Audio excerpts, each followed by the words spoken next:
अगर 450 से कम लेके चल रही हैं तो भले ही रिटर्न क्वालिफाई करने की खुशी तो मना लेंगी और मेरिट आउट हो जाएगी। मेरी लाइफ में अगर आप एनडीए और स्टूडेंट्स निकाल दो तो कुछ बचता नहीं है। सीरियसली, मतलब जितना ज़्यादा मुझे मेरे बच्चे जानते हैं उतना मेरे घर वाले भी शादी जानते हैं। लगभग 3 महीने पहले की बात है सर, संडे को फ़ोन अलाउड होता है। कह रहा है सर छोड़ने का मन कर रहा है सर, छोड़ने का मन कर रहा है सर। देखिए अभी मेरे गूज़बम्स हो रहे हैं इसको बताने में। कह रहा है सर 4 दिन हो गए सोए हुए, सब पनिशमेंट मिलती है, रगड़ा मिलता है, और अभी यह बात होती है कि सर अब तो आदत हो गई है, अब तो आदत हो गई है। मैं बोलता हूँ फूफा नाराज है, फूफा नाराज है। बहुत सिंपल है, फूफा को ना चाय पसंद है ना coffee. Thank you so much Ashu भाई बुलाने के लिए। अरे सर आने के लिए थैंक यू। मैं बहुत दिनों से सोच रहा था तुमसे मुलाकात करने के लिए, तो बहुत अच्छा लगा। पहले तो सबसे पहले मैं अपने बारे में बताऊं, मेरा नाम मयंक है और बच्चे मुझे प्यार से BBR बोलते हैं, दैट इज बड़े भैया रॉक्स। अरे वाह, और ये नाम बच्चों ने भी दिया है। मेरे बारे में बहुत सिंपल सा है, मैथ्स का बचपन से प्यार था बहुत सारा, और 12th ग्रेजुएशन मेरा लखनऊ से हुआ है। फिर I have done my post graduation from NIT Nagpur, जिसकी रैंक 7 है मैथ्स में, और वहाँ से किया। फिर मास्टर्स किया, नेट गेट JRF मैंने क्वालिफाई किया, और उसके बाद मेरा था रिसर्च करना। बट 12th में जब मैं था ना तो मैंने डिफेंस की तैयारी की थी, मैंने NCC सर्टिफिकेट भी लिया हुआ था, और डिफेंस का बहुत क्रेज़ था मुझे 12th क्लास में ही। मैंने दिया भी था और अनफॉर्चुनेटली नहीं हो पाया, कॉन्फ्रेंस आउट हो गया था। रिटर्न क्वालिफाई हो गया था बट SSB का कॉन्फ्रेंस आउट हो गया था। वो एक छूटा हुआ प्यार था। फिर जब 12th से मैं पढ़ा रहा था, लगातार पढ़ा रहा था, मैंने मास्टर्स किया तब भी मैं पढ़ा रहा था। फिर जब मास्टर्स करने के बाद मैं लखनऊ आया वापस, तो फिर मेरे पास 2-3 ऑप्शंस थे। एक तो मेरा जर्मनी वाला था, वो मैंने छोड़ दिया था। बिकॉज जर्मनी में क्या प्लान था सर? मेरा पोस्ट डॉक मुझे करना था, मुझे टोपोलॉजी पे रिसर्च करना था। क्या होता है सर टोपोलॉजी? टोपोलॉजी को अगर मैं बहुत सिंपल समझाऊं, it's like rubber sheet geometry. मतलब अगर एक पेपर है आपका, है ना, अब एक पेपर का अगर मैं आपसे शेप पूछूं आप रेक्टेंगल बोलोगे, पर उसको मैं अगर फोल्ड कर दूं तो वो सिलेंड्रिकल हो गया, है ना। तो it's a rubber sheet geometry, बिना फाड़े अगर आप उसका शेप चेंज कर रहे हो, उसकी जो स्टडी होती है दैट इज टोपोलॉजी। और बहुत बहुत इंटरेस्टिंग है। मतलब इसके बारे में अभी आज भी मेरा एक पेपर था लेवरेंटिव रेगुलराइजेशन, वो मैंने लिख लिया था। मेरी जो मैम थी डॉक्टर पल्लवी महाले, तो उन्होंने भी कहा था कि बेटा तुम इसको लेके आगे जाओ। मन भी था बट कुछ फैमिली रीजंस थे, तो इसलिए मुझे फिर वो अपना एक जो सपना था उसे छोड़ना पड़ा। लखनऊ आया, जेई मैंने बहुत पढ़ाया, जेई आर्किटेक्चर मैंने पढ़ाया और काफ़ी पढ़ाया, NDA भी साथ में पढ़ाया मैंने। बट कहीं ना कहीं एक होता है ना, आप जब जेई बच्चे को पढ़ा रहे होते हो तो फील अच्छा आता है, नो डाउट, बिकॉज टीचिंग मुझे पसंद थी। और जब मैं NDA को पढ़ा रहा था तो लग रहा था यार ये वो काम है जिसको मैं लाइफ टाइम कर सकता हूँ, और ये वो जगह है जहाँ मेरी ज़रूरत है। बिकॉज अगर आप जेई की बात करो तो बहुत सारे स्ट्रक्चर्ड नाम आपके सामने आते हैं, आपकी आंखों के सामने आते हैं कि यार ये इसने बहुत फोड़ दिया, उन्होंने एक स्ट्रक्चर्ड नाम है। बट टॉकिंग अबाउट NDA इन 2015, 16, 17 बहुत कम स्कोप, बहुत कम जानकारी, बहुत कम अवेयरनेस थी उसके बारे में। तो ये बहुत बड़ा इशू था, तो मुझे लगा कि मुझे इस फील्ड में कुछ करना चाहिए। सर ये मतलब मैथ, आपका चैनल का नाम में जुगाड़ आता है, हाँ। क्या मतलब है उसका? मतलब क्या, मतलब मैं ये जानना चाहूँगा कि आपके पढ़ाने के तरीके में ऐसा क्या अलग है जो बाकियों में नहीं है? सबसे पहले तो सब लोग बहुत बढ़िया पढ़ा रहे हैं, बिल्कुल। जैसे मैं यहाँ पे स्टार्ट करूंगा आपके ऊपर से। अच्छा आशु भाई, आप अभी एक्सपेरिमेंट्स करते हो, बच्चे एकदम फैन है आपके, इवन मैं भी बहुत बड़ा फैन हूँ आपका। Thank you sir. तो उसको एक एक्सपेरिमेंट करने के लिए, क्या वो पहली बार में आपने किया हो गया था? बिल्कुल नहीं सर, नहीं हुआ था। नहीं। बहुत सारी मेहनत लगी थी, बहुत बार आपने ट्राई किया होगा, एन नंबर ऑफ टाइम्स आप फेल भी हुए होगे। बिल्कुल है ना? यस। तो वही मैं बोलता हूँ, मैथ्स जुगाड़ से नाम मैंने क्यों रखा था, क्योंकि मैथ्स हम लोग कॉम्पिटिटिव डील करते हैं NDA स्टूडेंट्स को, जहाँ 120 क्वेश्चंस हैं और 150 मिनट्स सॉल्व करने के लिए हैं। तो शॉर्टकट्स, जुगाड़ की बहुत इंपॉर्टेंस है। बट ये जुगाड़ वर्ड को कई लोग गलत तरीके से लेते हैं कि ये shortcut. It's not just about shortcut. आप अगर प्रैक्टिस कर रहे हो, आप अच्छे से प्रैक्टिस कर रहे हो, मैंने मैथ्स को बहुत प्रैक्टिस किया है, और जुगाड़ लगा भी वही बात है जिसने प्रैक्टिस बहुत किया होता है। बिल्कुल। तो जैसे एग्जांपल देता हूँ मैं आपको, एक छोटा सा जो मेरा बड़ा फेमस है, जो मेरे बच्चे भी देख रहे होंगे उनको पता होगा, फूफा जुगाड़ मेरा बड़ा फेमस है, फूफा जुगाड़। तो ऐसे है कि अभी क्या है सर फूफा जुगाड़ मतलब? फूफा जुगाड़ सर ऐसे है कि स्टैटिस्टिक्स में सर एक टॉपिक है कोफिशिएंट ऑफ कोरिलेशन। अच्छा। तो इसको अमूमन सारे टीचर पढ़ाते हैं कि coefficient of correlation is independent of change of scale and change of origin. अब अगर ऐसे मैं अपने बच्चों को पढ़ाऊंगा ना तो बच्चों का ना इंटरेस्ट आएगा और वो शायद भूल भी जाए। इससे एक लाइन बोली जाती है ना कि अगर मैं आपको बताता हूँ आप भूल जाओगे, अगर मैं आपको पढ़ाता हूँ शायद आप ना भूलो, पर अगर मैं आपको इन्वॉल्व कर लेता हूँ ना, या आपके आसपास ही होता तो बच्चा आप कभी नहीं भूलोगे। बिल्कुल, चर्चिल साहब ने कहा था। तो वैसे ही है, मैं बोलता हूँ फूफा नाराज है, फूफा नाराज है। बहुत सिंपल है, फूफा को ना चाय पसंद है ना कॉफी। चेंज ऑफ ये अपना कोफिशिएंट ऑफ कोरिलेशन क्या है? फूफा है ना, ये ओरिजिन पे डिपेंड करता है ना ये स्केल पे डिपेंड करता है। अब बच्चा नहीं भूलेगा। तो मैगी, चाउमीन, मैं ऐसे कुछ फन वे में लेता हूँ कि बच्चे को इंटरेस्ट लाए। सर अभी हाल ही में गर्ल्स की भी एंट्री एनडीए में शुरू हुई, तो इतनी कम सीट्स क्यों दी गई गर्ल्स को सर? अरे हमारी छोरी छोरों से कम है के पहले तो सर थी ही नहीं ना। अब हाँ। धीरे धीरे चीजें करेंगे सर। देखिए अभी एक्सपेरिमेंटल फेज था, पहले हम लोग को ट्राई करना था कि फौज में कि भाई ये सक्सेसफुल है भी कि नहीं। सीट्स अभी सर बढ़ाई गई हैं, अभी आने वाले समय में और बढ़ाई जाएगी। बट सर हाँ, यहाँ पे मैं एक चीज़ बोलना चाहूँगा कि जितनी भी गर्ल कैडेट्स हैं जो एनडीए की तैयारी करना चाहती हैं अगर है, तो उनके लिए लड़कों से डबल ट्रिपल मेहनत करने की ज़रूरत अभी से है, अगर वो क्लास 10th 11th में है तो। कारण बहुत सिंपल सा है, मेरिट आउट होने का खतरा बहुत ज़्यादा है सर। और फिजिकल स्ट्रेंथ के साथ साथ उनको अपना नॉलेज बहुत बढ़ाना पड़ेगा। फॉर एग्जांपल अगर रिटन कट ऑफ की बात करता हूँ तो लगभग 330 340 कट ऑफ जाती है सर रिटन की। ठीक है। अगर एक ऑफलाइन एक लड़का बच्चा है, कोई बॉय है और उसके 355 नंबर आ रहे हैं, 360 नंबर आ रहे हैं, वो सेफ है क्योंकि उसका आ जाएगा, उसका मेरिट इन हो जाएगा। वो अगर 450, जैसे अभी सर एक लड़का मेरा स्पर्श था लास्ट बैच में, वो रिकमेंड हुआ, उसके 511 या 512 रैंक थी, फिर भी उसका नाम आ गया, मेरिट इन हो गया। और गर्ल्स में अगर 450 से कम लेके चल रही हैं तो भले ही रिटर्न क्वालिफाई करने की खुशी तो मना लेंगी और मेरिट आउट हो जाएंगी। तो मेरा सिंपल रिक्वेस्ट, एडवाइस, ऑर्डर है कि बेटा क्लास 11वीं से बहुत अच्छे से पढ़ाई करो और फिजिकल स्टेमिना स्ट्रांग करो कि जब रिटर्न में तुम जाओ तो 450 ही पैरामीटर लेके चलो। ये मत लेके चलो रिटर्न क्वालिफाई करना है। रिटर्न क्वालिफाई करना मकसद नहीं होना चाहिए, रिकमेंड होना। और वहाँ पे वो जो लड़कियाँ हैं ना, अभी सर उसमें अगर नाम चाहिए तो कंफर्ट जोन के बहुत बाहर आके बच्चों को परफॉर्म करना पड़ेगा, स्पेशली गर्ल्स। सर बच्चे, मैंने आपकी वीडियो देखी डांस की, एक अलग कनेक्शन तो है ही। इमोशनली क्या कनेक्शन है आपका बच्चों के साथ? सर मैं आपको बताऊं, मेरी लाइफ में अगर आप एनडीए और स्टूडेंट्स निकाल दो तो कुछ बचता नहीं है। सीरियसली, मतलब जितना ज़्यादा मुझे मेरे बच्चे जानते हैं उतना मेरे घर वाले भी शादी जानते हैं, क्योंकि मैक्सिमम टाइम मैं उनके साथ रहता हूँ। मैं सर हॉस्टल चला जाता हूँ, मैं रात में हॉस्टल रहता हूँ, उनके साथ उनको पढ़ाता भी हूँ, डाउट भी सॉल्व कराता हूँ उनके। फिर कभी हुआ बर्गर ऑर्डर कर दिया, पिज्ज़ा ऑर्डर कर दिया, खिला रहे हैं, पार्टी कर रहे हैं, बच्चे अपने किस्से सुना रहे हैं। सर मेरी गर्लफ्रेंड थी, सर मेरा ये था, सर मेरा ब्रेकअप हुआ था, मैंने ऐसे किया था। सर वो बॉन्ड, इवन सर अभी होता क्या है ना, जब फेयरवेल क्लास होती है हम लोग की सब एकदम लास्ट में, तो सर हमारे जैसे होता है ना जब बिटिया की विदाई होती है, तो वैसा कुछ मोमेंट हमारे यहाँ होता है। अभी लास्ट बैच में कुछ बच्चे थे मेरे, 5 पांडव थे, मैंने नाम रखा था उनका। तो उसमें नरेंद्र एक बच्चा था, वो सर अभी शायद उसका वीडियो भी शॉर्ट से पड़ा, विश अचानक वो बना लिया किसी ने, ऐसे हज़ारों वीडियो में। ऐसे तो वो बहुत रोया सर, कह रहा सर ठीक है सर, रिटर्न भी क्वालिफाई हो जाएगा, रिकमेंड भी हो जाएंगे सर, पर अब कल से यहाँ नहीं आना होगा सर, कल से आपसे टास्क नहीं लेना होगा। सर बच्चे बहुत ज़्यादा अटैच होते हैं और sir I am very privileged कि, और बस मैं यही चाहता हूँ, मेरी लाइफ का यही मकसद है कि इस चीज़ को इतना अच्छा करना कि भारत का कोई भी बच्चा मुझे बड़ा भाई माने और मुझे उसको सलाह देने में कोई समस्या नहीं होनी चाहिए। उसे कुछ भी पूछना हो, पास हो फेल हो, पढ़ना है ऑफलाइन नहीं पढ़ना, ऑनलाइन नहीं पढ़ना, मुझसे गाइडेंस लो। मुझे जितना पता है मैं उसकी पूरी हेल्प करूंगा सर। सर आफ्टर 12 जैसे बच्चा मेनली साइंस में जेई की तैयारी करता है, नीट की तैयारी करता है और एनडीए भी जा रहा है, तो और क्या क्या ऑप्शंस हैं उसके पास? सर बहुत बढ़िया क्वेश्चन है सर। एक चीज़ मैं यहाँ पे बताना चाहूँगा जो बच्चों को नहीं पता होती, क्लास 12 के बाद अमूमन बच्चा क्या सोचता है, आईआईटी कर ले, नीट कर ले, एनडीए कर लें या ग्रेजुएशन सिंपल कर लें। बिल्कुल। एक करियर ऑप्शन है जिसके बारे में नहीं सुना होगा, आईएसआई। नहीं सर, डरिए नहीं, वो वाला ऐसा नहीं है। इंडियन स्टैटिस्टिकल इंस्टीट्यूट कोलकाता में है, जो हमारे सुब्रमण्यम स्वामी जहाँ से पढ़े हुए हैं। तो वहाँ पे सर बी मैथ्स और बी स्टैट्स होता है। और वहाँ पे स्टाइपेंड मिलता है सर, पढ़ने के पैसे मिलते हैं। हाँ, मतलब आप वहाँ बी मैथ करते हो, अगर आपकी मैथ्स 12th तक बहुत स्ट्रॉन्ग है, और स्ट्रॉन्ग का मतलब सर नंबर से नहीं है, आपको मज़ा आती हो लगाने में, या स्टैटिस्टिक्स में आप बहुत अच्छे हो और आपको फोड़ना है उस फील्ड में, तो आईआईटी से, आईआईटी कानपुर मुंबई से फार बेटर है ISI in terms of placement, in terms of knowledge, in terms of everything life. अभी जैसे मेरी फ्रेंड है सुप्रीता तल्लीकर, तो वो आईएसआई की प्रोडक्ट थी, अभी वो एमआईटी में है, मैसाचुसेट्स इंस्टीट्यूट ऑफ टेक्नोलॉजी। तो सर ये है, वहाँ का स्कोप है।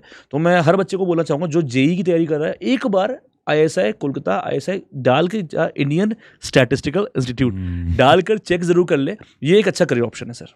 बहुत बढ़िया। एनडीए एक बहुत नोबल प्रोफेशन है, तो मैं हमेशा से एक सवाल अपने बच्चों से भी पूछना चाहता हूँ। कई बच्चे हमारे ऑफलाइन में आते हैं, ऑनलाइन में भी बोलते हैं कि हमें एनडीए में जाना है, तो आपके हिसाब से, क्योंकि आप एनडीए के बच्चों को पढ़ा रहे हैं, अगर इसको परसेंटेज में डिवाइड करें तो कितना % बच्चा ऐसा है जो देशभक्ति की वजह से एनडीए में जा रहा है और कितना ऐसा है जो दूसरों के कहने पे या भेड़ चाल पे जा रहा है? ये परसेंटेज क्या है आपके हिसाब से? सर इसको मैं 3 पार्ट में डिवाइड करता हूँ। ठीक है। और ये बहुत ज़रूरी है जानना भी, और बहुत अच्छा क्वेश्चन है। देखिए सबसे पहले तो सर ये है कि इस वक्त जो भारत में है, बहुत बड़ा तबका बच्चों का है जो सिर्फ एक फैशन में, एक क्रेज में जा बिल्कुल। रहा है। गांव देहात का बच्चा सर जो है वो आज भी माटी की इज्जत समझता है, वो जो जय जवान जय किसान वाला नारा है ना, उसको आज भी बिलीव करता है और देश के लिए कर गुजरने की हिम्मत रखता है। नहीं तो सर कोई एक सैलरी में अपना जो सेना का जवान है ना वो खड़ा नहीं होगा सर। 45 डिग्री सेल्सियस कितनी भी सैलरी दे दो आप, नहीं। उसके लिए वो पैट्रियोटिज्म चाहिए होता है। तो थोड़ा बहुत पैट्रियोटिज्म तो होता है बच्चे में। इसको मैं सर परसेंटेज में डिवाइड इसलिए नहीं करता बिल्कुल। बिकॉज उसका कुछ है नहीं। बच्चे का सर, बच्चा तो एक है ना मिट्टी है, उसको हम लोग को शेप देना है सर। एज अ टीचर हम लोग का रोल है कि उसके अंदर वो आग डेवलप करना का। उसने हल्का सा भी दिखाया है कि सर मेरा इंटरेस्ट है, अब उसको पानी देना, उस फूल को पानी देना वो हम लोग का बस है कि उसको कैसे बढ़ाया जाए। कि जैसे मैं बहुत सिंपल से बोलता हूँ कि अगर आप बोलते हो ना कि आपका ये पैशन है, जैसे बच्चे आते हैं मेरे पास कि sir NDA is my passion, मुझे करके रहना है। मैं बोलता हूँ ठीक है, आंखें बंद करके 10 साल के बाद अपनी जिंदगी इमेजिन करो 48 डिग्री सेल्सियस टेम्परेचर में बिना खाए पिए 10 दिन से तुम खड़े हो, तुम्हें अच्छा लग रहा है। वाह। If it is if he is saying yes, तो बेटा तुम्हारा पैशन है। और तुम कह रहे हो सर ऐसा सर जरूरी है सर ऐसा हो, तो बेटा तुम किसी भीड़ चाल के हिस्सा हो, अभी भी समय है, सोच लो। और एक चीज सर मैं इसमें और ऐड करूंगा कि कोई समय नहीं होता है सर कि आप अगर आपने एनडीए तैयारी शुरू कर दी है तो अब एनडीए ही करना है, कुछ और नहीं करना है। लोग क्या कहेंगे, एलकेके सिंड्रोम से बाहर निकलना पड़ेगा। अगर आप एनडीए की तैयारी शुरू कर चुके हो और अगर आपको लग रहा है एक समय के बाद यार गलत फंस गए, सो ओके, आप स्विच कर सकते हो। सर इसके ऊपर एक बात अगर मैं करूं कि जैसे ये बड़ा अच्छा एक डिस्कशन हो सकता है कि एनडीए में सक्सेस रेट बहुत कम होगा। बहुत कम है। बहुत कितना परसेंट है सर? अभी अप्रोक्स 5 से 6 लाख लोग फॉर्म भर रहे हैं और 300-350-400 लोग ऐसे जो फाइनल रिकमेंड हो रहे हैं सर। बहुत कम हुआ सर। डिफेंस का एक रूल है कि सर हमारे पास एक चप्पल है, अगर आपका पैर छोटा है तो हम आपको नहीं लेंगे, पर अगर आपका पैर बड़ा है तब भी आपको नहीं लेंगे। उनका फिक्स पैरामीटर्स है, अगर आप उस पर खड़े उतर रहे हो तब तो फिर स्वागत है, वरना राम राम। तो सर अगर इतना कम परसेंटेज है तो जो बच्चा नहीं कर पाता, क्या उसको बार बार ट्राई करना चाहिए और उसकी क्या लिमिट है, और कब बच्चे को समझ जाना चाहिए कि यार मुझे अब रुकना है, और जिसका देश के लिए प्यार बहुत है, वो देश के लिए कुछ करना चाहता है, तो उसके लिए पास और क्या ऑल्टरनेटिव्स हैं? ओके सर, तो सर इसको मैं बहुत आराम से बताना चाहूँगा। हाँ जी। कि 3 चीज़ें हैं सर। सबसे पहले तो देश के लिए सर हम लोग भी कर रहे हैं, एज ए टीचर कंट्रीब्यूट कर रहे हैं। बहुत बढ़िया। आप कुछ भी करते हैं ना, आप देश को कंट्रीब्यूट कर रहे हैं, तो पहले तो ये चीज़ एक हो गया। हाँ, अगर आप डिफेंस के मोड से ही जाना चाहते हैं तो ये आपकी चॉइस हो गई। तो यहाँ से पहले तो हम लोग ये निकालते हैं कि आपकी चॉइस है, आपका पैशन है, आपको इसलिए डिफेंस जानना है, नंबर 1। और कब तैयारी छोड़नी चाहिए, मेरा ये मानना है सर, अगर मैं एनडीए रिटर्न की बात करूँ, ये फुली डिकोडेड है। फुली डिकोडेड है मतलब अगर बच्चा सही तरीके से 6 मंथ या अगर बहुत वीक है तो 1 साल अगर उसने डेडिकेशन के साथ दे दिया है, बच्चा कितना भी वीक हो सर, मैं एश्योर कर सकता हूँ कि अगर उसने 6 महीना 1 साल दे दिया है, तो मैं मान ही नहीं सकता कि उसका रिटर्न क्वालिफाई ना हो। But there is always a but. Sir उसके बाद एसएसबी आती है and it's a very different ball game sir. SSB, services selection board, जैसे इंटरव्यू बहुत सारे होते हैं सर, पर ये 5 दिन का होता है, ये बहुत अलग है क्योंकि इसमें किसी का रोल नहीं, ये ओपन एग्जाम है सर। सारे टेस्ट बच्चों को पता है और इसीलिए डिफिकल्ट भी है, ये ओपन एग्जाम है। मतलब अब 17-18 साल में बच्चे ने एक अपनी पर्सनैलिटी बिल्ड करी है। आजकल मार्केट में बहुत सारी कोचिंगें हैं एसएसबी की, हमारी भी है, सबकी है। बट मैं इस वीडियो की मदद से ये भी बताना चाहता हूँ बच्चों को कि प्लीज़ बच्चों इस बात को समझो कि एसएसबी कोई भी तुम्हें 21 डेज में नहीं सिखा सकता। 17-18 साल की तुमने पर्सनैलिटी में अपने आप को बनाया है, हाँ उसको पॉलिश कर सकता है, उसमें अमेंडमेंट कर सकता है, पर बहुत बदलाव नहीं कर सकता। तो मेरा मानना सर ये है कि आप अच्छे से तैयारी करें। आपको अगर आप कोचिंग अफोर्ड कर सकते हैं कोचिंग करें, नहीं भी कर सकते सर, एक चीज़ मैं यहाँ पे और बोलूँगा, रिटर्न के लिए अगर आप यूट्यूब देख रहे हैं इट्स ओके, पर एसएसबी के लिए यूट्यूब नहीं देखना चाहिए क्योंकि एसएसबी में सर कुछ भी कोई भी बता रहा है, किसी नॉलेजेबल इंसान की ही सुननी चाहिए। और एसएसबी में आप 1 बार गए, आपका नहीं हुआ, 2 बार गए, 3 बार गए, 4 बार गए, अब 5वीं बार मेरे हिसाब से आपको नहीं जाना चाहिए। अच्छा। अभी 5वीं बार पे आपको लेट गो करना पड़ेगा, बिकॉज अगर आप 4 बार में नहीं कर पाए और आप एक अगर एस्पिरेंट है, सीरियस है, आपने पहली बार में अपनी गलती इंप्रोवाइज नहीं कर पाई, दूसरी बार में नहीं कर पाए, तीसरी बार में नहीं कर पाए, चौथी बार में नहीं कर पाए, तो आई थिंक ये समय है स्विच करने का। और अगर आपने वो मेहनत की है वो बेकार नहीं जाएगी सर। मैं आज बहुत लोगों को जानता हूँ जो एसएसबी की तैयारी किए, नहीं हुआ, किसी और फील्ड में है, बैंक में है, एमएनसीज में है, और बहुत बढ़िया फोड़ रहे हैं वो, क्योंकि वो क्वालिटीज उनके अंदर है, वो एक्वायर कर चुके हैं वो चीज़ें। यस। तो सर मतलब कि अगर मैं मान लो मेरे बेटे को, मेरा सपना है कि मुझे एनडीए कराना है और उसका भी सपना है, हाँ जी, हाँ जी। तो सही एज क्या होगी जहाँ से हमें शुरू कर देना चाहिए उसके ट्रेनिंग को? बिल्कुल। क्या वो 12th के बाद ही है या वो 7th 8th 9th से ही? नहीं सर, मेरा सब बहुत सिंपल सर, 9th तक तो बच्चे को बिल्कुल डिस्टर्ब नहीं करना चाहिए। स्पोर्ट्स खेलता हो तो वहाँ पे उसको करना चाहिए। 9th तक उसको स्पोर्ट्स जितना खिला सकें, कोई भी स्पोर्ट्स हो, और इंडोर ना हो, आउटडोर हो। चेस इंडोर में चलेगा, कोई भी आउटडोर गेम हो उसको आउटडोर गेम के लिए उसको करिए, और उसको बिल्कुल ना बताइए कि ये एनडीए के लिए कुछ भी है, ये तुम्हारे लिए खेलो। बिकॉज स्पोर्ट्स बहुत जरूरी है। स्पोर्ट्स से आप इतनी सारी क्वालिटीज सीख लेते हो ना, जो आप पढ़ाई में या और लाइफ में नहीं सीख पाते। बहुत सही। ठीक है, और कंसंट्रेशन, मैं इतने स्टूडेंट्स को जानता हूँ सर जिनका जो स्पोर्ट्स के साथ पढ़ाई मैनेज करते हैं वो बहुत अच्छे करते हैं और फर्स्ट टाइम में क्वालिफाई करते हैं, रिकमेंड होते हैं। तो सबसे पहले तो स्पोर्ट्स के लिए उसका रुझान बढ़ाना पड़ेगा सर, पहली चीज़ मेरा ये है। दूसरा, क्लास 9th से उसको डिफेंस के रिलेटेड नॉवेल्स, जैसे द ब्रेव, रचना सिंह बिष्ट की बुक है, बहुत प्यारी बुक है। नॉवेल्स का शौक डालना है, arm stories, army stories, documentaries जो फौज की है। अभी भी मैं एनडीए में नहीं आया हूँ सर, मैं एनडीए नहीं पढ़ना है अभी उसको, पर उसके अंदर अब आप धीरे धीरे वो इम्प्लांट करो कि बेटा थोड़ा सा जरा ये किताब पढ़ कैसी, ये बता ऑपरेशंस के में तूने क्या सीखा, थोड़ा बता ना उस ऑपरेशन में क्या हुआ था। अब वो बताएगा पापा पता मैंने उस पर ये पढ़ा। अब उसका एक्साइटमेंट बढ़ रहा है, अब उसके अंदर वो पैशन आप डेवलप कर रहे हो धीरे धीरे। अच्छा, अरे यार इसमें तो, फिर आपने क्रॉस क्वेश्चन किया, यार ये तो बड़ा बेकार काम है, रिस्की काम है। अब वो कह रहा है नहीं पापा रिस्की क्या है, इसमें तो अच्छी चीज़ है। अब आप इसको जिस तरह से डेवलप कर रहे हो ना, बढ़िया हो रहा है। अब वो पहुंचा क्लास 11th पे, अब सही समय आया। और 11th तक सर पढ़ाई 85% वाली पढ़ाई चाहिए सर, 95% वाली पढ़ाई नहीं चाहिए। सर मान लो अब के बच्चा एनडीए में हो गया, आपके बहुत सारे बच्चे का एनडीए में सिलेक्शन हुआ होगा, तो उनको एक सर्टन पावर तो मिलती होगी। तो आपने कभी देखा है कि किसी ने पावर का गलत इस्तेमाल किया हो, ऐसा कुछ?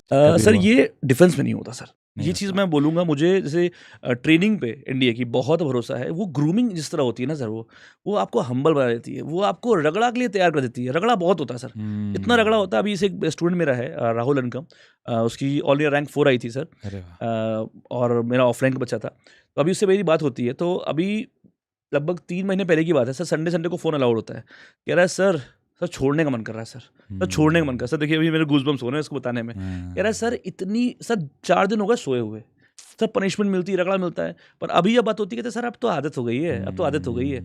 सर जैसे एक बच्चा है जिसका एनडीए में हो गया, तो मैंने देखा है उनको एक यूनिफॉर्म मिलती है, वो बड़ा ही एक इमोशनल पल होता है उनके लिए। और क्या क्या फैसिलिटीज सरकार की वजह से उन लोगों को मिलती हैं जो एनडीए में सेलेक्ट होते हैं या आगे जाते हैं? देखिए एनडीए में आपको सारी फैसिलिटीज़ है, लाइक आपकी कैंटीन फैसिलिटीज़ हैं, आपको हॉस्पिटल, आपकी पूरी फैमिली कवर्ड होती है उसमें। तो वो सारी फैसिलिटीज़ हैं जो आपकी चाहिए होती है, ठीक है। और उनको टीएडीए होता है, हाँ पूरी फैमिली कवर्ड होती है। और सबसे बड़ी बात ये सारी जेंटलमैन जॉब है। और इस पॉडकास्ट को जो भी देख रहा है, मैं उसको यही रिकमेंड करूँगा कि एनडीए जाना है तो बेटा 2 चीज़ें हैं। पहला कि अपने अंदर पैशन देख लो है कि नहीं, वरना सर मैं आपको बताऊँ फर्स्ट ईयर में लोग छोड़ दे रहे हैं। अभी होता क्या है ना सर, जैसे जेई वाले बच्चे जो होते हैं उनकी फिजिक्स केमिस्ट्री मैथ स्ट्रांग होती है। वो थोड़ा सा इंग्लिश बैकग्राउंड के होते हैं, तो इंग्लिश पढ़े होते हैं, थोड़ा सा उन्होंने करंट अफेयर और साइंस पढ़ लिया, एनडीए क्वालिफाई कर लिया। अच्छा, कुछ लोग बच्चे की अच्छी स्कूलिंग होती है, अच्छी अपब्रिंगिंग होती है, पर्सनैलिटी अच्छी होती है, रिकमेंड भी होते हैं, बट वो मेंटली प्रिपेयर नहीं होते उस चीज़ के लिए। वहाँ जाते हैं, फर्स्ट ईयर में छोड़ देते हैं, भगा दिए जाते हैं, नहीं सर्वाइव कर पाते। तो मैं ये चीज़ बोलूँगा कि बी लॉजिकल, बी सीरियस। आप लाइफ में कुछ भी और कर सकते हो, और जो करो बहुत बढ़िया कर सकते हो। ज़रूरी नहीं सबको एनडीए करना, पर जो अगर एनडीए के लिए ठाने हो तो बहुत ज़रूरी है उसकी रिस्पेक्ट करना। ये उरी मूवी देखकर सिर्फ मोटिवेट नहीं लेना है, आपको देखना है तो प्रहार मूवी देखो, नाना पाटेकर वाली। एनडीए के बारे में हमने काफ़ी बात की। मैं यहाँ पे, ऐसी कोई कहानी है आपके पास जहाँ पे बच्चे का या कोई आपका स्टूडेंट जो अच्छी पोस्ट पे हो और बॉर्डर की कोई कहानी हो, इमोशनल मोटिवेशनल? सर बहुत सारी स्टोरीज हैं, और कुछ तो अभी अलाउड नहीं होगी बिकॉज उन्होंने मना किया हुआ है प्राइवेसी के। सर एनडीए का बच्चा फेलियर कैसे डील करता है? जैसे मैं जेई और नीट का बच्चा थोड़ा सॉफ्ट हार्टेड होता है, ये मेरी ऑब्जर्वेशन है, गलत भी हो सकती है, कि एनडीए का बच्चा ऑब्वियस सी बात है पूरे प्रोसेस में बहुत स्ट्रांग हो जाता होगा, तो फेलियर कैसे डील करते हैं ये लोग? सर ये क्वेश्चन एक ऐसा है कि बहुत मेरे दिल के पास है क्वेश्चन ये, क्योंकि सर होता क्या है कि 15.5 साल 16 साल आप फॉर्म भरने की एलिजिबिलिटी होती है, 18 साल 18.5 साल तक होता है, आप एलिजिबल होते हो एनडीए के लिए, फिर आप सीडीएस के लिए एलिजिबल होते हो। सर जैसे जेई में होता है ना, क्या बच्चा देता है, उसको आईआईटी मिलता है, एनआईटी मिलता है, नहीं मिलता है तो फिर वो उसके पास करियर ऑप्शंस होते हैं, वो प्राइवेट कर लेता है। सर डिफेंस में ना एक पागलपन होता है सर कि मुझे सर देश की सेवा करनी है सेना ज्वाइन करके। अब ये पागलपन धीरे धीरे जब वो तैयारी करता है और सही दिशा में करता है, वो बढ़ता रहता है, वो उसको और फ्यूल देता रहता है कि और पनप रहा है। वो सपने देखता है कि मुझे वो वर्दी चाहिए, मुझे अपनी मम्मी के लिए वो चीज़ लेनी है, मुझे वो मोमेंट अपनी मम्मी पापा को देना है जिसमें वो प्राउड फील कर सके। अब उसके लिए तैयारी करता है, रिटर्न करता है, अगर गाइडेंस सही है, भगवान की दया से क्वालिफाई हो गया, जो बहुत कम होता है, उसके बारे में सब बात करते हैं। पर जो फेल होता है सर, मेरा वीडियोस में हमेशा जब यूट्यूब पे लाइव होता है, जब रिजल्ट आता है उसके अगले दिन एक फेल वीडियो जरूर आता है जो बच्चे फेल हुए हैं उनके लिए। बिकॉज बात ये है ना sir, success has many father, failure has none. जो फेल होते हैं उनके पीछे कोई नहीं खड़ा है। अब अगर इतने 5 लाख लोग में 400 लोग तो बना लेते हैं, पर बाकी लोग उनके बारे में कोई बात नहीं कर रहा। और ये बच्चा सर 17 साल का बच्चा है, उसने अपनी जिंदगी में सिर्फ अब एक चीज बना लिया है कि फौज, खेलना भी है, कूदना भी है, एंजॉय भी करना है, सब कुछ करना है। पर अभी वो सब कुछ कर गया है, एनडीए क्वालिफाई नहीं किया, वो एकदम आइसोलेट हो गया। वो अपने फ्रेंड से बात नहीं कर रहा, वो किसी से बात नहीं कर रहा। वो घर वाले भी उसे कह रहे बेटा क्या हुआ, नहीं हुआ, 1 बार नहीं हुआ, 2 बार नहीं हुआ, 3 बार नहीं हुआ, 4 बार नहीं हुआ, कभी स्क्रीन आउट हो जा रहा है बच्चा, कभी कॉन्फिडेंस आउट। मेरे सर ऐसे बहुत बच्चे हैं, मैं प्राउड से फील करता बताता हूँ, मेरे बहुत सारे बच्चे जो फेल हुए हैं और जो मेरे आज भी कॉन्टैक्ट में, जिनको मैं रोज गाइड करता हूँ। बट इस वीडियो से मैं उनको भी चाहता हूँ बच्चा कि अगर आप फेल हुए हो, आप पास हुए हो तो कोई दिक्कत नहीं, पर अगर आप फेल हुए हो और आपको अगर मेरी गाइडेंस चाहिए तो आई एम अवेलेबल 24/7। बहुत बढ़िया सर। क्योंकि सर बात ये ना कि उस बच्चे को समझना पड़ेगा कि उसको नॉलेज थी, बस वो एक एग्जाम में नहीं हो पाया, कन्वर्ट नहीं हो पाया। तो मेहनत करो, अगर रिटर्न नहीं हो पा रहा फिर तो गलती है, मक्कारी है, तुम्हें मेहनत करनी चाहिए थी। बट अगर एसएसबी से आप स्क्रीन आउट हो सकते हो या कॉन्फिडेंस आउट हो सकते हो या बाद में मेडिकल मेरिट होता है, 4 तरह से आउट होते हैं आप सर। इसमें से कुछ भी होता है ना, तो अपने आप को फेलियर मत करो, it's just a stepping stone, आगे बढ़ो, कुछ और करो, कुछ और करो। आपने एनडीए दिया, अभी मैं ये सर एक जेन्युइन बच्चे की स्टोरी है कि एनडीए उसने दिया, 4 बार उसके पास एनडीए अटेम्प्ट था, चारों बार उसने रिटन क्वालिफाई किया। और सर वो मेरा स्टूडेंट था, मुझे मालूम था उसके हर बार मार्क्स 450 प्लस आते थे, 350 कट ऑफ जाती है sir. 450 plus marks is very good number. हर बार उसके आए, हर बार उसका स्क्रीन इन होता है, हर बार वो, और हर बार वो कॉन्फ्रेंस आउट होता है। सर क्या स्क्रीन इन का मतलब हाँ क्या है? जी सर, देखिए 5 दिन का प्रोसेस होता है, इसको हम लोग डिवाइड करते हैं 2 पार्ट में, 1 + 4 डेज, 4 गोल्डन डेज हम लोग बोलते हैं। फर्स्ट डे होता है सर, वो एक इंट्रेंस बैरियर होता है कि कचरा को बाहर करो, बहुत सीधी सी बात है, जो अवेयरनेस वो बाहर करो। उसमें सर OIR होता है, ऑफिसर्स इंटेलिजेंस रेटिंग, इसमें वर्बल नॉन वर्बल होता है, और PPNDT होता है, picture perception and description test. कुछ हाँ, एक पिक्चर दिखाई गई, उस पर स्टोरी लिखी, फिर आप कॉमन ग्रुप स्टोरी, आपने 1 to 1 पहले लेक्चर नरेट किया स्टोरी अपनी, फिर उस पर डिस्कशन हो गया। इसके बाद आपका स्क्रीनिंग प्रोसेस पूरा होता है। अब इसमें जो बच्चे एवरेज होते हैं, बिलो एवरेज होते हैं, उनको बाहर कर दिया जाता है। बहुत सिंपल सा प्रोसेस उनका कहना है फौज का कि भाई जो अनवांटेड है, जो कुछ पढ़ के नहीं है, जिन उन पे हम टाइम वेस्ट नहीं करेंगे, जो थोड़ा सीरियस एस्पिरेंट है हम उन पे टाइम लगाएंगे। फिर स्क्रीन इन हो गया, तो स्क्रीन आउट तो बच्चा वही हो रहा है, मैं बता रहा हूँ आपको, जो सर सीरियस उतना नहीं है या उसने गाइडेंस सही से नहीं लिया। और गाइडेंस का मतलब सर मैं फिर बोल रहा हूँ, कोचिंग इज नॉट नेसेसरी। आपको अपने अंदर ग्रूमिंग करनी पड़ेगी, आपको कम्युनिकेशन स्किल्स ठीक करनी पड़ेगी, आपको नॉलेज ठीक करनी पड़ेगी, आपको स्टेमिना अच्छी करनी पड़ेगी। ये 3 पिलर्स हैं जो एसएसबी के लिए मैं सबको बोलता हूँ कि अगर आपकी कम्युनिकेशन स्किल्स अच्छी है तो आप अपने आप को आपकी आर्टिकुलेशन अच्छी होगी।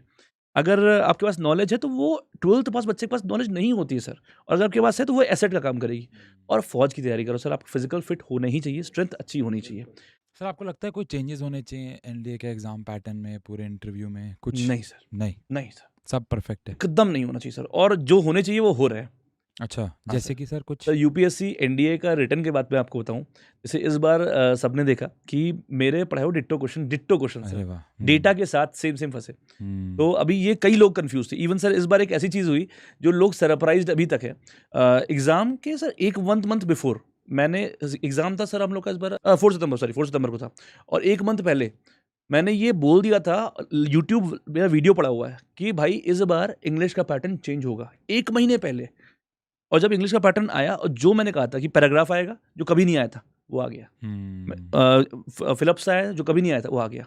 तो यूपीएससी इवॉल्व कर रहा है सर, और जो कि बहुत अच्छी चीज़ है। यूपीएससी का जैसा यू है ना, उसका मैंने अपना निकाला है अनप्रेडिक्टेबल, और वो इवॉल्व करना बहुत ज़रूरी है सर। कंपटीशन हाई है सर, बहुत कोचिंगें आ चुकी है सर, बहुत अब कोच्ड बच्चा है। सर पेरेंट्स का क्या कॉल होता है एनडीए में? मतलब मुझे नहीं लगता दिल्ली का बच्चा उतना एनडीए में जाता होगा। आपके हिसाब से ज़्यादा दिल्ली का बच्चा? दिल्ली का सर कम जाता है, बहुत कम। यूपी, बिहार, हरियाणा सबसे ज़्यादा सर, मतलब जो मुझे अच्छे बच्चे लगते हैं, यूपी बिहार तो अपना है ही अच्छा, बहुत मेहनती होते हैं, बहुत मेहनती होते हैं सर। यूपी बिहार से ज़्यादा मेहनत शायद ही मैंने किसी को करते देखा है। पर मुझे सबसे अच्छे जो लगते हैं रिजल्ट ओरिएंटेड अगर बात करूँ तो हरियाणा के बच्चे लगते हैं। सर ऐसा क्या रीज़न है कि मतलब मेरे दिमाग में एक रीज़न है, मैं आपसे पूछना चाह रहा हूँ कि दिल्ली का बच्चा, मुंबई का बच्चा ये एनडीए में नहीं जा रहा, क्या पेरेंट्स है इसके पीछे का बहुत कारण? प्रैक्टिकल सर, बहुत प्रैक्टिकल। सबको सर 95% चाहिए, सबको 12th में 95% चाहिए, सबको सर आईआईटी वही फिक्स्ड जो पुराना वो, या तो आजकल जो सर स्टार्टअप का कल्चर आ गया है इसमें थोड़ा सा डाल रहे हैं, और खतरा और फौज में मत जाओ बेटा, हमारा अकेला एक लड़का है, उसको मैंने फौज में भेज दिया तो कैसे चलेगा। ये है, ये रीजन सर। सर आप मतलब एनडीए में बहुत साल से पढ़ा रहे हैं, तो ऐसा कुछ कोई कंट्रोवर्सी हुई हो आपकी, कोई बढ़िया मजेदार ऐसा कुछ हुआ है? सर बिना नाम लिए अगर हम डिस्कस करें। हाँ सर, कंट्रोवर्सी तो जुड़ा रहता है मेरे साथ हमेशा। अच्छा, होता है? बहुत बहुत बहुत बहुत। और जैसे कि कुछ कोई खास लोग हैं हमारे, कुछ खास लोग हैं जिनको मतलब बहुत ही पसंद हूँ। अच्छा। हाँ, कंट्रोवर्सी में मेरा नाम हमेशा घसीटते हैं। तो मेरा बहुत सिंपल सा है, जैसे चैनल का नाम ही है मैथ्स जुगाड़ से। तो ये नाम मैंने नहीं रखा था, ये नाम एक बच्चे ने रखा था। और वो ऐसे ही मतलब ये सर, ये यूट्यूब चैनल ही मेरा कुछ प्लान नहीं था, मैंने कभी प्लान नहीं किया। मैं ऑफलाइन पढ़ाता था, मैं बहुत खुश था, मस्त था। अभी भी खुश हूँ एक्चुअली सर, बहुत खुश हूँ।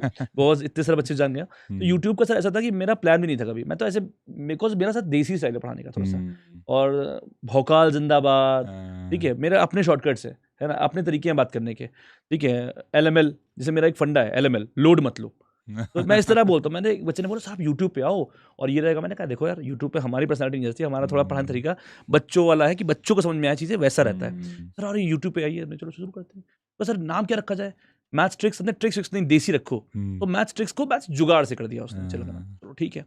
अभी सर मैं अपने यूट्यूब चैनल पर पूरा कंसेप्ट पढ़ाता हूँ, पूरा जुगाड़ पढ़ाता हूँ, ठीक है। ऑफलाइन से ऑनलाइन से लगातार रिजल्ट आते हैं, रिकमेंडेशन आते हैं। और कुछ लोग हैं जिन्हें ये बात समझ ही नहीं आती कि मुझे कंट्रोवर्सी नहीं पसंद है। वो चाहते हैं कि मैं वो कुछ बोले, फिर मैं कुछ बोलूं, फिर वो कुछ और बोले। जैसे ये जो क्लिकबेट चलता है ना सर, ये यूट्यूब पे, ये मुझे बहुत बेकार लगता है। This is completely wrong. कि अब बच्चे को तो मजा आती है ना, वो बिग बॉस देखना चाहता है, टीचरों में बिग बॉस। अब अगर हम एज अ टीचर हम लोग ही ये सब खेलेंगे तो फिर बच्चों पे क्या असर पड़ेगा। पर मेरे साथ जुगाड़ पे बहुत मुझे कि मैथ जुगाड़ से नहीं होती, मैथ कंसेप्ट से होती है। तो मैं हमेशा बोलता हूँ कि कंसेप्ट तो मैं पढ़ाता हूँ यार, कंसेप्ट के साथ जुगाड़ भी पढ़ाता हूँ।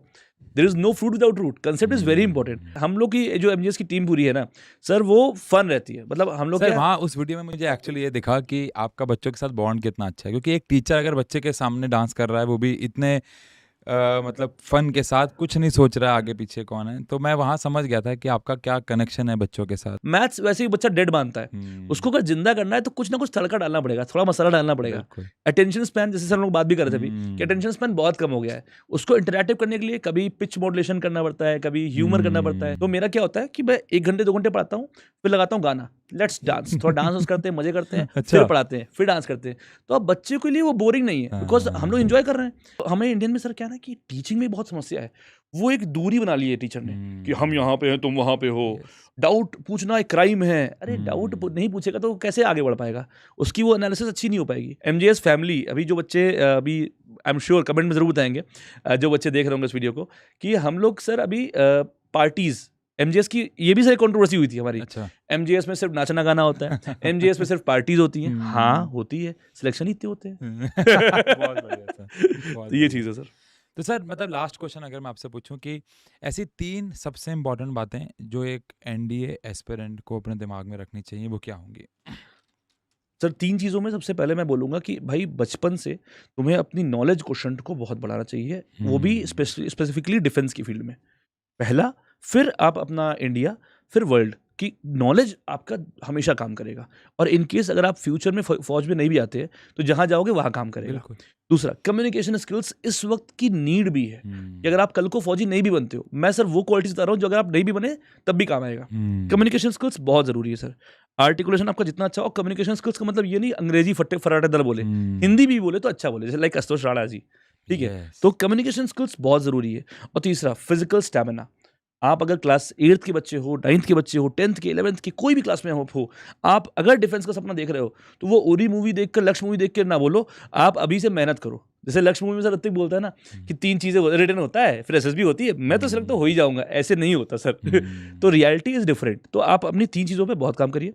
पहला फिजिकल स्टैमिना, दूसरा नॉलेज, और तीसरा आपका कम्युनिकेशन स्किल्स। अगर ये 3 चीज़ें आपने इंप्रूव करी और एक को फॉलो करिए, गुरु किसी एक को बनाइए और उसे सिंपली फॉलो करिए। सर बहुत अच्छा लगा, बच्चों ने बहुत कुछ सीखा होगा और एनडीए के बारे में बहुत सारे। सर का एक एप्लीकेशन है, सर का चैनल लिंक है, सब आपको डिस्क्रिप्शन में मिल जाएगा। अगर आप एनडीए की ऑफिशियल तैयारी करना चाहते हैं तो सर के ऐप से जाके कर सकते हैं।